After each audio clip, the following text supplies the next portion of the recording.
بسم اللہ الرحمن الرحیم۔ 9 اور 10 ذوالحجہ کو قرآن پاک کی ایک سورت ضرور پڑھ لیں۔ ساتوں آسمان سے آپ کا نام پکارا جائے گا، جو بھی مانگو گے وہ آپ کی جھولی میں ہوگا۔ بے شک یوم عرفات عید الاضحیٰ کے ان عظیم ترین دنوں میں کلام الہی کا کون سا لاڈلا غیبی معجزہ ہے جو انسان کے تقدیر کو ہمیشہ کے لیے بدل دیتا ہے۔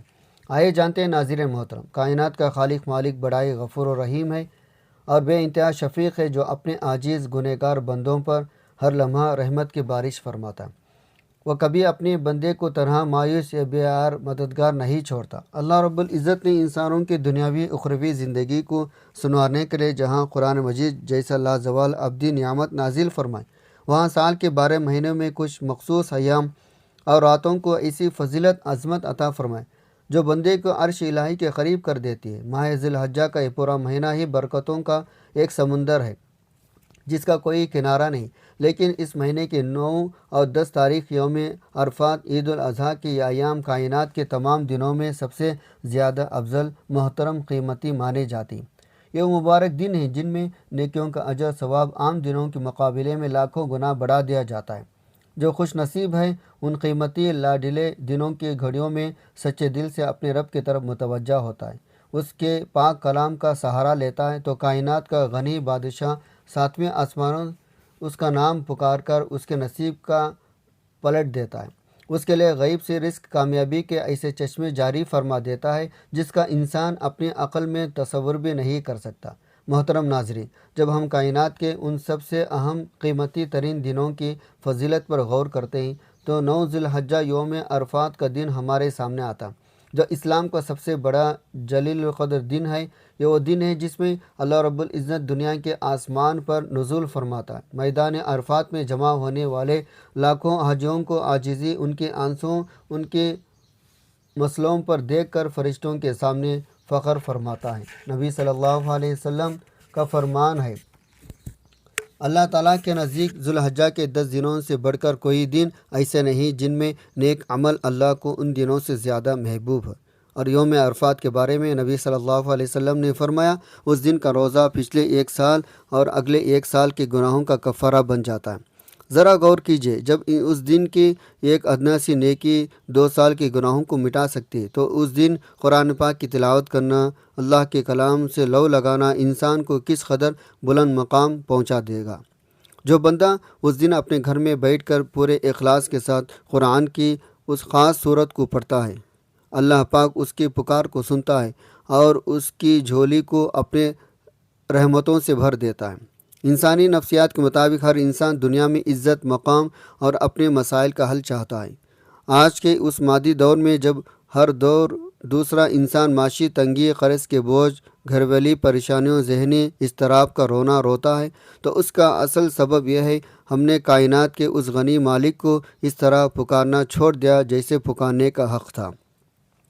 اللہ پاک تو اپنے بندوں کو تکلیف میں دیکھ ہی نہیں سکتا، وہ تو فرماتا ہے تم مجھ سے مانگو، میں دینے کے لیے تیار ہوں۔ قرآن پاک میں اللہ تعالیٰ کا بڑا ہی پیارا تسلی دینے والا ارشاد ہے، تمہارے رب نے فرمایا مجھے پکارو، میں تمہاری دعا قبول کروں گا۔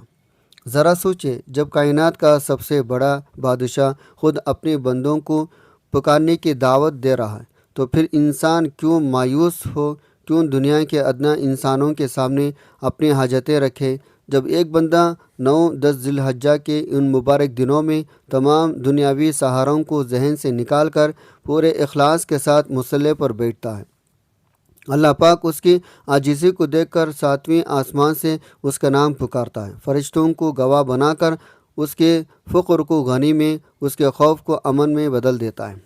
ناظرین محترم، یوٹیوب پر موجود ویڈیوز کی دنیا میں جہاں لوگ اپنے مسائل کا حل تلاش کرنے کے لیے مختلف وظائف دیکھتے ہیں، وہاں ہمارا یہ آپ کے ایمان کو اس لیے مضبوط کرتا ہے کیونکہ یہ کسی من گھڑت کہانی پر نہیں بلکہ خالصتاً اللہ پر توکل، اس کے پاک کلام کی برکت میں مبنی ہے۔ ہم اس ویڈیو میں آپ کی قرآن کی مجید کی اس لاڈلی طاقت صورت کے بارے میں بتائیں گے جس کی تلاوت اگر 9-10 ذی الحجہ کے ان مبارک دنوں میں سچے یقین کے ساتھ کر لی جائے، اللہ پاک انسان پر آنے والے ہر مصیبت کو ختم فرما دیتا ہے۔ یہ وہ صورت ہے جو انسان کے گھر میں فقر فاقہ کو ہمیشہ کے لیے نکال باہر کرتی ہے۔ وہاں اللہ کی رحمت برکت کا ایسا ڈھیرا جم جاتا ہے، انسان کی نسلیں بھی بیٹھ کر کھائے تو ختم نہ ہو۔ اللہ کے کلام میں یہ غیبی تاثیر موجود ہے، یہ تنگی کو فراخی میں، بیماری کو شفا میں بدل دیتا ہے۔ ہمیں بس اپنے ایمان کو بیدار کرنا ہے اور اس ابراہیمی مہینے میں اللہ کی توحید پر کامل بھروسہ رکھنا ہے۔ جب انسان ان مبارک دنوں کے راتوں میں تنہائی میں بیٹھ کر اپنے رب سے لو لگاتا ہے، آسمان کے فرشتے بھی اس کے لیے مغفرت کی دعائیں کرنا شروع کر دیتے ہیں۔ یہ وقت سونے کا یا غفلت میں گزارنے کا نہیں ہے، بلکہ یہ اپنے رب کو منا کر اپنے نصیب کو نئے سرے سے لکھوانے کا وقت ہے۔ سنت ابراہیم ہمیں یہی سکھاتا ہے، اللہ کے ایک حکم پر اپنے سب سے پیارے چیز قربان کر دی جائے۔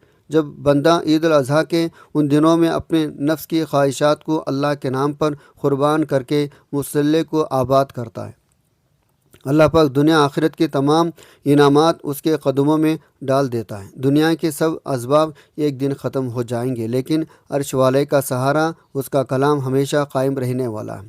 آئیے ہم سب مل کر اپنے دلوں کو اللہ کی محبت سے منور کریں، کائنات کے مالک کے حضور اپنے گناہوں کی توبہ کرتے ہوئے اس پاک کلام کی فضا کو سمجھیں، تاکہ ہماری زندگی کا ہر جائز مقصد پورا ہو سکے، ہمارے گھروں میں الہی خوشیاں نازل ہو سکے۔ ناظرین محترم، ماہ ذی الحجہ کے 9-10 تاریخ انسانیت کے عظیم الشان لمحات جو ہمیں اللہ رب العزت کے توحید، اس پر کامل بھروسے سے تسلیم رضا کا سب سے بڑا درس دیتا ہے۔ جب ہم سنت ابراہیم عید الاضحیٰ کے پس منظر جھانکتے تو ہمیں معلوم ہوتا ہے کائنات کا مالک اپنے پیارے مخلص بندوں کو کس طرح کھٹن امتحانات سے گزارتا، پھر کس طرح ان کی عاجزی اور وفاداری کو دیکھ کر ساتویں آسمان سے ان کا نام پکارتا ہے اور انہیں دنیا آخرت میں سرخرو فرما دیتا ہے۔ سیدنا ابراہیم خلیل اللہ علیہ السلام کی پوری زندگی قربانیوں، امتحانات کا ایک ایسا روشن سلسلہ ہے جس کی مثال کائنات کا کوئی دوسرا انسان پیش نہیں کر سکتا۔ آپ علیہ السلام کو بچپن ہی سے کھٹن حالات کا سامنا کرنا پڑا، لیکن آپ کے دل میں توحید کا جو نور، اللہ کی ذات پر جو کامل یقین موجود تھا، اس نے تاریخ کی دھاریں کو موڑ کر رکھ دیا۔ محترم ناظرین، جب سیدنا ابراہیم علیہ السلام نے نمرود کی باطل خداؤں کے سامنے جھکنے سے صاف انکار کر دیا، کائنات کے اکیلے مالک کی توحید کا ڈنکا بچایا، تو نمرود نے آپ کو عبرت کا نشانہ بنانے کے لیے ایک ہولناک بہت بڑی آگ تیار کروائی۔ انسانی عقل کے مطابق اس دہکتی ہوئی آگ کے شعلوں سے بچنا بالکل ناممکن تھا۔ جب آپ علیہ السلام کو منجنیق میں رکھ کر اس آگ کے سمندر میں پھینکا جانے لگا تو اس وقت کائنات کی فضائیں بھی کانپ اٹھے۔ روایت میں آتا ہے اس نازک ترین لمحے میں فرشتوں کے سردار حضرت جبرائیل علیہ السلام آپ کے پاس حاضر ہوئے اور عرض کیا، اے ابراہیم، کیا آپ کو مجھ سے کوئی حاجت ہے؟ کیا میں آپ کی کوئی مدد کروں؟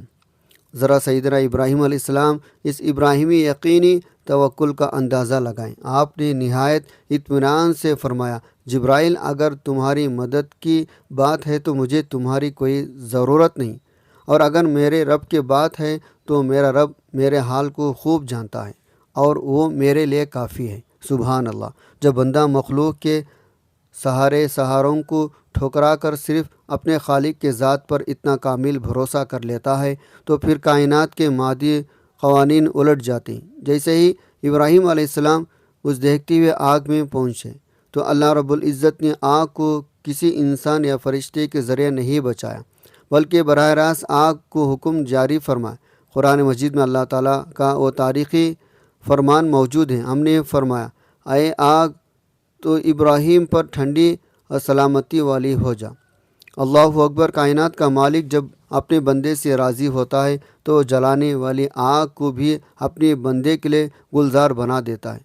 وہ آگ کے شعلوں کو باغ کے خوشبوؤں میں بدل دیتا ہے۔ یہ واقعہ ہمیں انسانی نفسیات کے مطابق یہ تسلی دیتا ہے، اگر آج آپ کی زندگی میں بھی مشکلات، معاشی تنگی، قرض یا بیماریوں کی کوئی آگ دہک رہی ہے، آپ 9-10 ذی الحجہ کے ان مبارک دنوں میں کائنات کے اس غنی مالک سے لو لگاتے ہیں تو وہ رب آپ کی زندگی کے اس آگ کو بھی امن، سکون، خوشحالی کے گلزار میں بدلنے پر کامل قدرت رکھتا ہے۔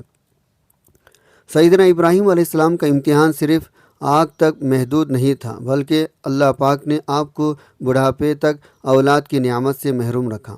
انسانی نفسیات یہ ہے، جب انسان بوڑھا ہونے لگتا ہے تو اس کے دل میں ایک سچے فرما بردار سہارے کی تڑپ زیادہ بڑھ جاتی ہے۔ سیدنا ابراہیم علیہ السلام سحال تک تنہائیوں میں رو رو کر اپنے مالک سے گڑ گڑا کر اولاد صالح کی دعائیں مانگتے رہے۔ قرآن پاک میں آپ کی وہ لاڈلی دعا محفوظ ہے، اے میرا رب مجھے ایک صالح بیٹا عطا فرما۔ اللہ پاک اپنے بندے کی صبر عاجزی کو دیکھ کر رہتا ہے، اور پھر تقریباً 80 پر 6 سال کی عمر مبارک میں جب بظاہر تمام مادی اسباب ختم ہو چکے تھے، اللہ رب العزت آپ کی سیدنا اسماعیل علیہ السلام جیسا پیارا بیٹا عطا فرمایا۔ بوڑھے باپ کے چمن میں بہار آ گئے اور آپ نے اپنے رب کا بے انتہا شکر ادا کیا۔ لیکن محترم ناظرین، اللہ کے خلیل کا اگلا امتحان اس سے بھی زیادہ کٹھن روح فرما تھا۔ جب وہ لاڈلا بیٹا جس کے لیے 80 پر 6 سال تک دعائیں مانگی گئی، جب وہ بڑا ہوا، دوڑنے دھوپنے عمر کو پہنچا، تو اللہ تعالیٰ اپنے خلیل کو محبت کو پرکھنے کے لیے خواب میں اشارہ فرمائے، ابراہیم اپنی اس سب سے پیاری چیز کو میرے نام پر قربان کر دو۔ ایک 90 سال کا بوڑھا باپ اپنے خواب کی تعمیل میں اپنی اس لخت جگر کو مکے کی وادی میں لے جاتا ہے، مصلے پر لٹا کر اس کی گردن پر تیز چھری چلانے لگتا ہے۔ باپ اپنے بیٹے سے کہتا ہے، اے میرے پیارے بیٹے، میں نے خواب میں دیکھا ہے، میں تمہیں ذبح کر رہا ہوں، اب تم بتاؤ تمہاری کیا رائے؟ ذرا اس معصوم بیٹے کا جواب سنیں، جس نے قیامت تک کے مسلمانوں کے لیے تسلیم رضا کی ایک انوکھا مثال قائم کر دی۔ سیدنا اسماعیل علیہ السلام نے ذرا برابر بھی ہچکچاہٹ کا مظاہرہ نہیں کیا، بلکہ نہایت ادب یقین کے ساتھ فرمایا، اے میرا ابا جان، آپ کو جو حکم دیا جا رہا ہے آپ اسے کر گزریں، انشاءاللہ آپ مجھے صبر کرنے والوں میں پاؤ گے۔ جب ایک بوڑھا باپ اپنے بیٹے کی گردن پر چھری چلانے لگتا ہے، اللہ رب العزت کی رحمت جوش میں آ جاتی ہے اور چھری اپنا کام کرنے سے انکار کر دیتی ہے۔ عرش کے جبرائیل علیہ السلام جنت کا مینڈا لے کر حاضر ہو جاتے ہیں۔ اسماعیل علیہ السلام کی جگہ اس جانور کی قربانی ہو جاتی ہے۔ اللہ پاک کو اپنے خلیل ذبیح کا یہ اندازہ اتنا پسند ہے، اللہ نے 7ویں آسمان سے ان کا نام پکارا، ان کی قربانی کو قبول فرمایا، اس عمل کو قیامت تک آنے والے ہر مسلمان پر واجب فرما دیا۔ جب ایک بندہ 9 اور 10 ذی الحجہ کے ان مبارک دنوں میں مصلی پر بیٹھ کر قرآن کی اس خاص صورت کو تلاوت کرتا ہے، اللہ پاک اس کی دل کے اندر بھی وہی ابراہیمی یقین بیدار فرما دیتا ہے اور اس کی جھولی کو دنیا آخرت کی نعمتوں سے بھر دیتا ہے۔ ناظرین محترم، جب ایک بندہ 9 اور 10 ذی الحجہ کے ان مبارک نورانی قیمتی دنوں میں سیدنا ابراہیم علیہ السلام، اسماعیل علیہ السلام کے اس عظیم الشان واقعے پر غور کرتا ہے تو اس کے دل کے اندر یہ تڑپ پیدا ہوتی ہے، کاش میرا رشتہ بھی اپنے خالق مالک کے ساتھ ایسا ہی مضبوط ہو جائے۔ آج کے اس نفسا نفسی مادی دور میں جب ہر طرف پریشانی، مصائب، معاشی بندش، گھرویلی انسان کو گھیر لیتی ہے، تو مایوس دل صرف ایک ہی پکار چاہتا ہے، کوئی اسے دلی تسلی دے۔ میرے پیارے بھائیوں بہنوں، ذرا اپنے دل کو تھام کر اس کائنات کے سچے مالک کی رحمت پر غور کیجیے۔ اللہ پاک سے بڑھ کر کائنات میں کوئی ایسی ذات نہیں جو انسان کو حقیقی تسلی، سچا سکون عطا کر سکے۔ آپ بس ایک بار سچے دل سے اپنی تمام تر کمزوریوں، گناہوں کے ساتھ ان مبارک دنوں کی تنہائی میں مصلی بیٹھ کر اپنے رب کے ساتھ اپنا تعلق قائم کر کے دیکھیں، پھر دیکھیں کیسا کائنات کا غنی بادشاہ آپ کی زندگی کا رخ بدل دیتا ہے، کیسے وہ آپ کی تنگیوں کو فراخی میں، آپ کی ذلت رسوائی کی عزت وقار میں تبدیلی فرما دیتا ہے۔ انسانی نفسیات کا یہ مسئلہ اصول ہے، جب انسان کسی کی طاقتور ہستی کا دامن تھام لیتا ہے تو اس کے اندر کا خوف ختم ہو جاتا ہے۔ جب آپ کائنات کے شہنشاہ کا کلام یعنی قرآن مجید کی اس لاڈلی صورت کا دامن 9-10 ذی الحجہ کے تھام لیں تو 7ویں آسمان سے آپ کی دستگیری کی جائے گی۔ اگر آپ کو اس غیبی طاقت زندگی بدلنے کے معجزے پر یقین کامل حاصل کرنا ہے تو آئیے ہم تاریخ اسلام کی ستاروں یعنی صحابہ اکرام کی زندگیوں پر نظر ڈالیں، جنہوں نے جب مدینہ منورہ کے تاجدار مدینہ کے دام تھام لیا، سچا تعلق قائم کیا، دنیا نے دیکھا وہ لوگ جو کل تک گمنامی اندھیروں میں بھٹک رہے تھے وہ کائنات کے سب سے عظیم رہنما بن گئے۔ اسلام لانے سے پہلے ان پاک ہستیوں کی دنیاوی حالات کیا تھی؟ جب انہوں نے اللہ کے ساتھ سودا کر لیا تو اللہ نے انہیں دنیا آخرت میں کن کن عزتوں خزانوں سے نوازا؟ یہ ہمارے لیے ایمان کو تازہ کرنے کا بہت بڑا ذریعہ ہے۔ سب سے پہلے بات کرتے ہیں یار غار اور یار مزار خلیفہ اول سیدنا ابو بکر صدیق رضی اللہ عنہ کے۔ اسلام قبول کرنے سے پہلے آپ مکے کے ایک معزز کامیاب تاجر تھے۔ لوگ آپ کی شرافت کی قسمیں کھاتے تھے، لیکن کائنات میں آپ کا وہ مقام بلند نہیں تھا جو اسلام کے بعد بنا۔ جب آپ نے اللہ اس کے رسول کے ساتھ سچا تعلق قائم کر لیا تو آپ نے اپنی ساری دولت، اپنا سارا مال، اسباب، اپنی پوری زندگی اللہ کے راہ میں قربان کر دی۔ غزوہ تبوک کا وہ واقعہ تاریخ کا حصہ ہے جب نبی صلی اللہ علیہ وسلم نے مال کی اپیل کی تو سیدنا ابو بکر صدیق اپنے گھر کا تنکا اٹھا لائے۔ حضور نے پوچھا، ابو بکر گھر والوں کے لیے کیا چھوڑ کر آئے؟ تو آپ نے کمال تسلیم رضا کے ساتھ عرض کیا، یا رسول اللہ، ان کے لیے اللہ اس کے رسول ہی کافی ہے۔ سبحان اللہ، اس بے مثال قربانی کے تعلق کے بدلے اللہ پاک نے آپ کو عزت عطا فرمائے۔ آپ امت کے سب سے افضل انسان قرار پائے۔ قیامت تک کے لیے مدینے کے تاجر دار صلی اللہ علیہ وسلم کے پہلو میں آرام فرمانے کا شرف حاصل کر لیا۔ اب ذرا انسانی نفسیات، جلال ہیبت کے پیکر مراد مصطفیٰ سیدنا عمر فاروق رضی اللہ عنہ کی زندگی پر غور کیجیے۔ اسلام لانے سے پہلے عمر بن خطاب مکے کے وادیوں میں ایک سخت مزاج انسان کے طور پر جانے جاتے تھے، جن کے نام سے لوگ کانپتے تھے۔ آپ اسلام کے شدید ترین مخالفین میں شمار ہوتے، لیکن جس رات اللہ کے نبی نے دار ارقم میں ہاتھ اٹھا کر دعا مانگی، اے اللہ، عمر کے ذریعے اسلام کو عزت عطا فرما، تو دعا ساتویں آسمان پر قبول ہوئی۔ سیدنا عمر فاروق جب بہن کے گھر قرآن کی آیت سن کر مصلی پر جھکے اور اللہ سے تعلق قائم کیا، کائنات نے دیکھا وہی عمر جو کل تک تلوار لے کر کفر کا ساتھ دے رہے تھے، اسلام لانے کے بعد فاروق اعظم بن گئے۔ آپ نے اللہ کے راہ میں وہ قربانیاں دی۔ آپ کے دور خلافت میں 22 لاکھ مربع میل پر اسلام کا پرچم لہرا۔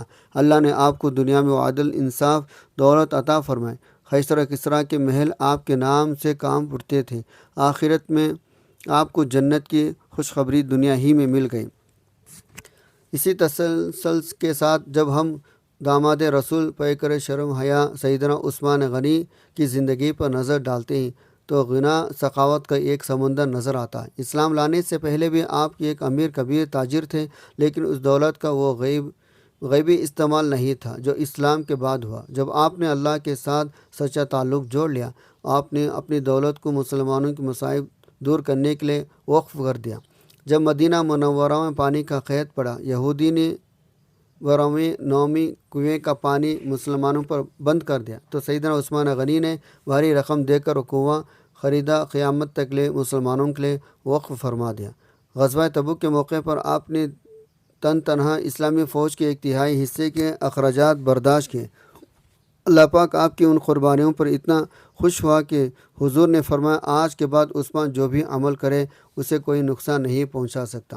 اللہ نے آپ کو دنیا میں بھی غنی بنایا، آخرت میں بھی ذوالنورین عظیم مقام عطا فرمایا جس پر فرشتے بھی رشک کرتے ہیں۔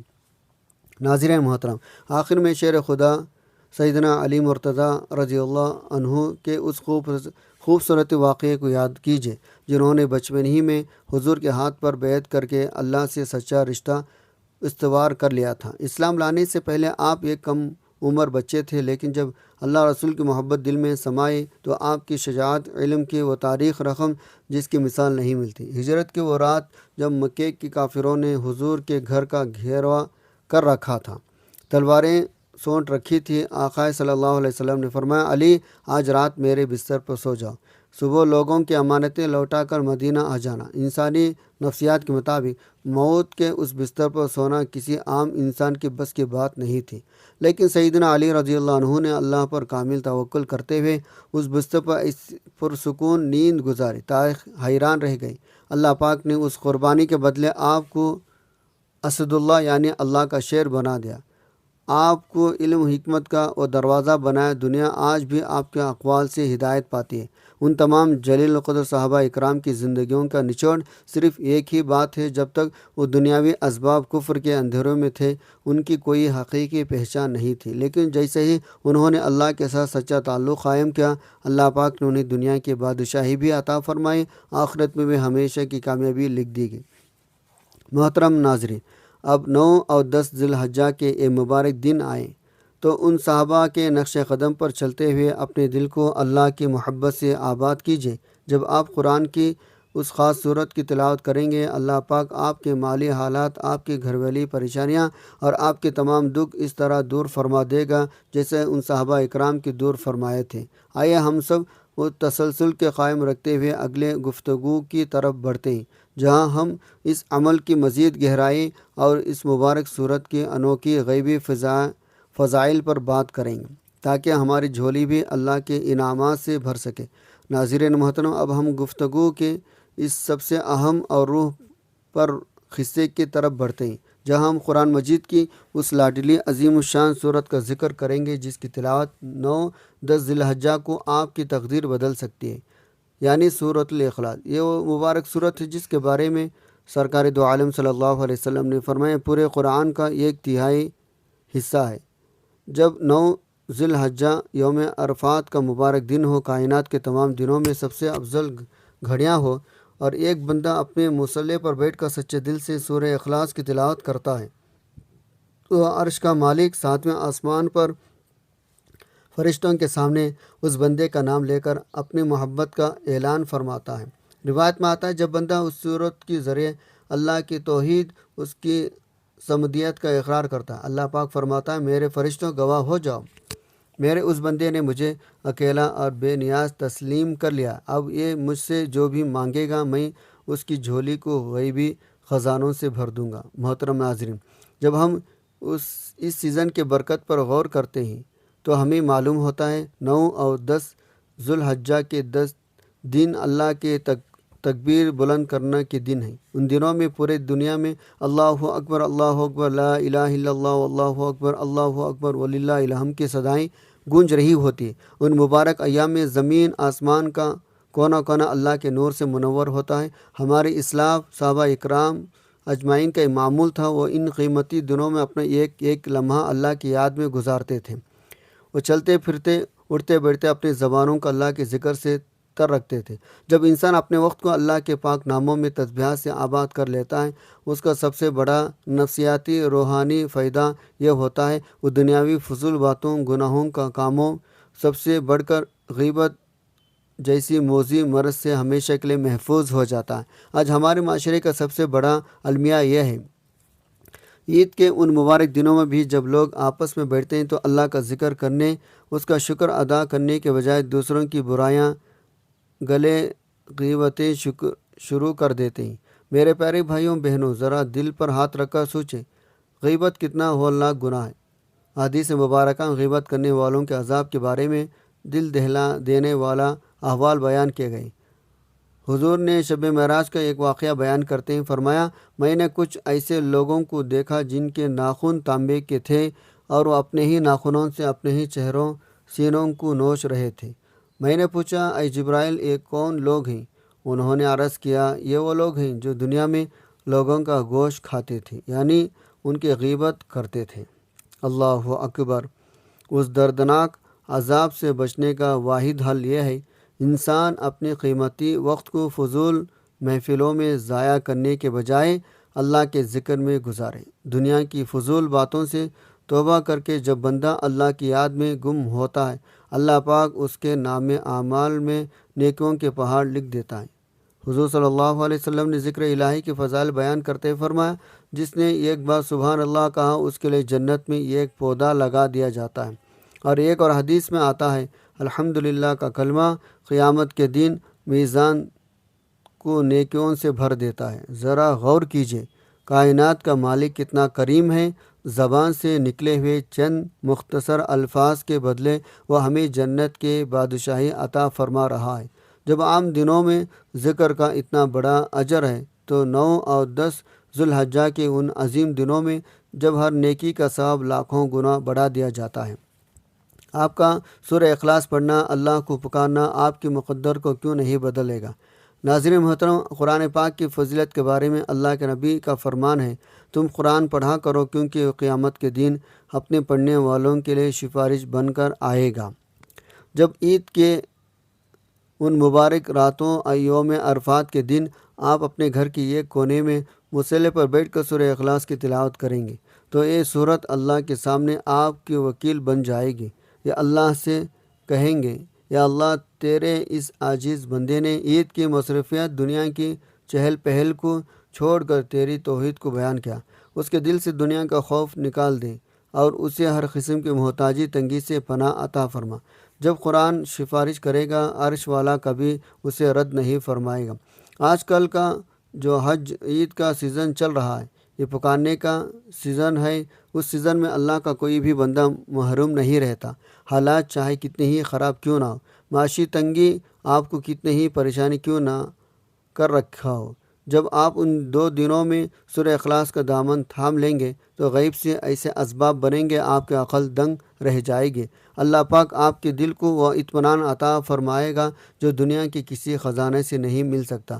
آئیے ہم سب اس تسلی کو قائم رکھتے ہوئے اس اگلے آخری صفحے کی طرف بڑھتے ہیں، جہاں ہم اس عمل کو پڑھنے کا مکمل طریقہ، اس کی تعداد، اول آخر پڑھا جانے والا درود پاک، دعا مانگنے کا وہ انوکھا انداز سیکھیں گے، جس کے بعد ہماری ہر حاجت منٹوں میں پوری ہو جائے گی۔ ناظرین محترم، اب ہم اس مبارک ویڈیو کو آخری میں سب سے اہم اور الوداعی حصے کی طرف بڑھ رہے ہیں، جہاں ہم 9-10 ذوالحجہ کے اس غیبی عمل کا مکمل انتہائی آسان طریقہ جانیں گے، وہ خاص حصہ جو ہماری پوری ویڈیو کا نچوڑ ہے، جسے اگر آپ نے پورے یقین کے ساتھ سمجھ لیا تو انشاءاللہ آپ اپنی زندگی میں معجزات کو خود اپنے آنکھوں سے دیکھیں گے۔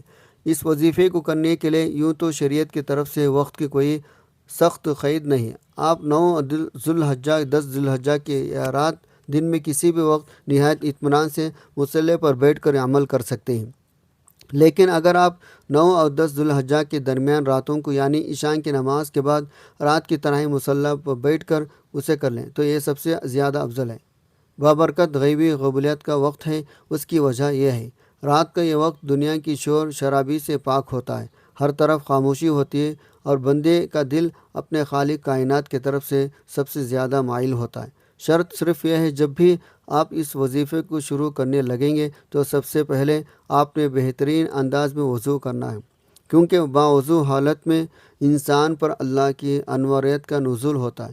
آپ نے نہایت دھیان، کامل توجہ، سچی نیت کے ساتھ مصلی پر قبلہ رخ بیٹھ جانا ہے۔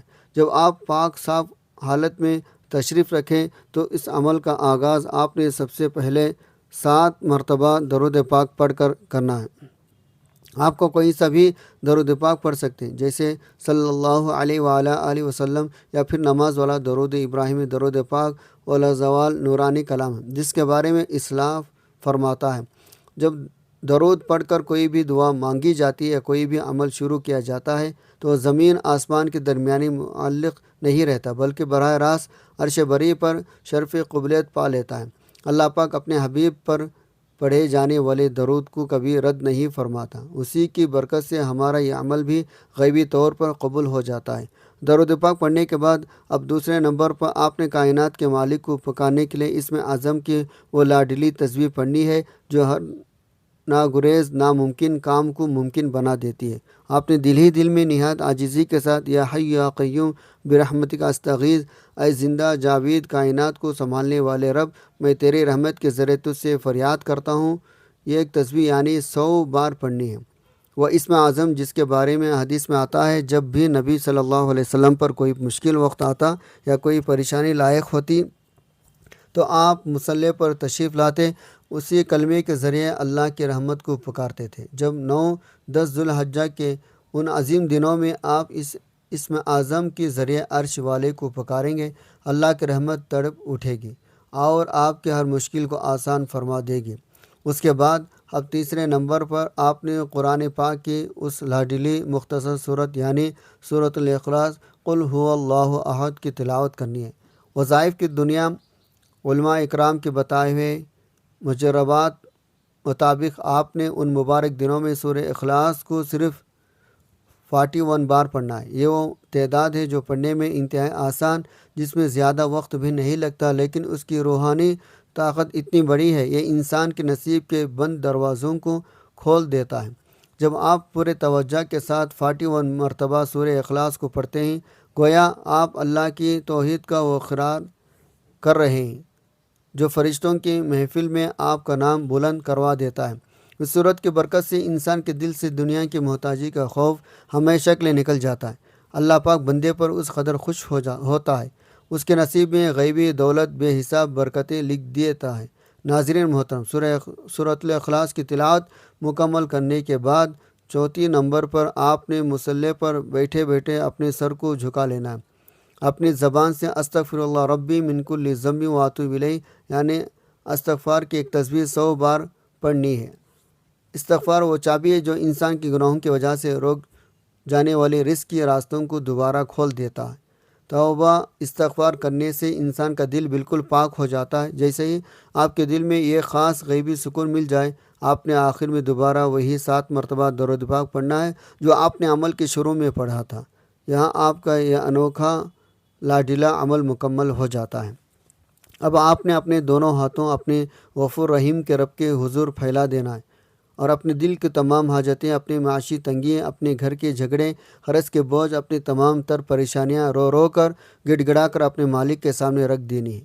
اگر آپ نے آج کا یہ عمل سچے دل کامل یقین کے ساتھ کر لیا تو آپ خود اپنے آنکھوں سے اس کے معجزات دیکھیں گے، کیسے غیب سے آپ کی معاشی حالات بدلتی ہے، کیسے آپ کی جھولی خوشیوں سے بھر جاتی ہے۔ اللہ پاک اپنے بندوں کی عاجزی کو ان مبارک دنوں میں کبھی رد نہیں فرماتا۔